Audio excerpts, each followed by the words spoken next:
Dossier Chagot. Shekil Mohamed accuse Pravin Junio de trahison. Shekil Mohamed a vivement dénoncé le rôle de Pravin Junio dans le dossier Chagot. Ces critiques ont été exprimées lors d'une réunion nocturne au centre Dr Idriss Goumani, dans la circonscription numéro 3, Port-Louis-Maritime, Port-Louis-Est, hier.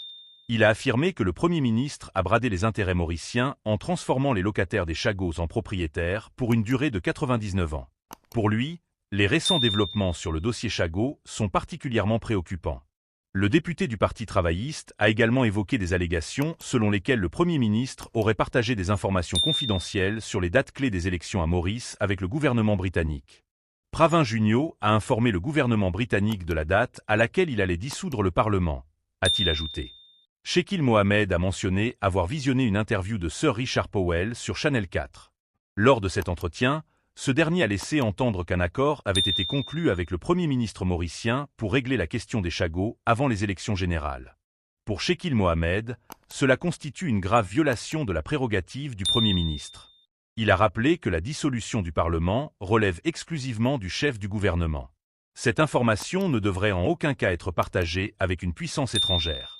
C'est un secret d'État.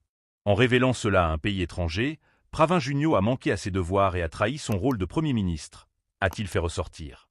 De plus, pour lui, cette fuite d'informations constitue une violation de la confidentialité constitutionnelle. Tu t'es disqualifié en tant que Premier ministre de ce pays. Tu t'es montré tellement faible que les Anglais ont abusé de toi, a-t-il lancé à l'adresse du Premier ministre. Le député sortant de la circonscription numéro 3 a également réagi aux commentaires de Boris Johnson, ancien Premier ministre britannique, sur la souveraineté de Maurice sur les Chagots. Nous, Mauriciens, avons le droit de critiquer notre gouvernement, mais je refuse qu'un Britannique vienne nous faire la leçon. Je lui demande de faire attention à ses propos, a-t-il averti. Adil Amir Mea, député sortant du mouvement militant mauricien MMM pour la même circonscription, s'est penché sur la question de la cherté de la vie qu'il attribue à une dévaluation calculée de la roupie face au dollar. C'est de cette manière que l'État remplit ses caisses, mais elle aggrave la situation des citoyens. Le gouvernement crée une illusion.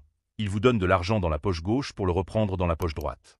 Ils auraient mieux fait de ne rien donner, mais plutôt de faire baisser les prix. Elle a aussi dénoncé la dégradation des institutions ainsi que le fléau de la drogue, qui continue de sévir dans le pays. Pour sa part, Essent Jument, autre député sortant de la circonscription, a promis une baisse des prix des carburants dès que l'Alliance du changement arrivera au pouvoir. Il a également annoncé la création de centres